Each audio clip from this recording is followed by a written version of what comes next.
it's off. GoPro died on me because of the heat. I will have to fix that later. Had to pull off that thing.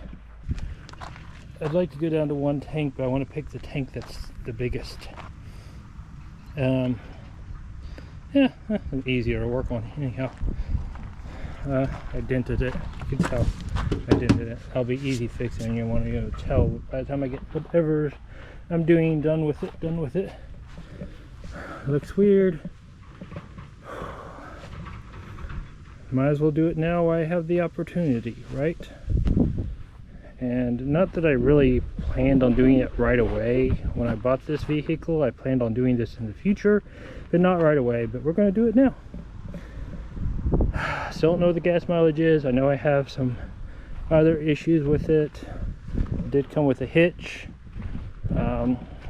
I'm hoping by the time I'm done with it, it's a vehicle I can flat tow behind the ambulance as whatever I want to do with it. Well, what I want to do with it's not off-road, but it's four-wheel drive, so I can get into stuff. But I could also do a trailer with what I'm planning. But it would be nice to have a backup vehicle, and this is what this is. My mom keeps saying I'm putting too much money into it, but right now Kelly Blue Book says for 150,000 miles, which I have a signed thing saying it's 150,000 miles on this, which means most of the life it's spent sitting. This should be worth $11,000.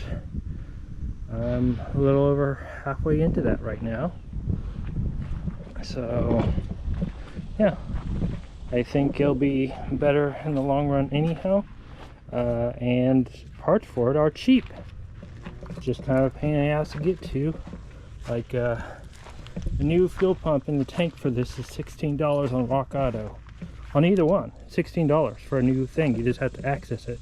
Most people don't like doing it, so they disconnect it. The switch valve leaked in this earlier, and we replaced that, but we're going to get into this anyhow and clean it up and do a partial full restore. I don't know, something. It's not going to be an actual restore of it, but we're going to move this back over to the project area. The biggest thing is I want to replace the rusted corner panels, which are common on this. I want to get those replaced and the dents out of the front of it.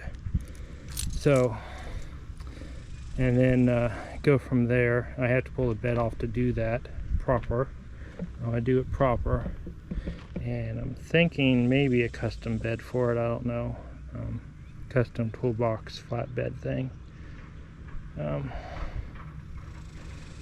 But I can work on these, and now that you guys have seen, I've gone through everything on it other than the engine, and the engine's not a big deal.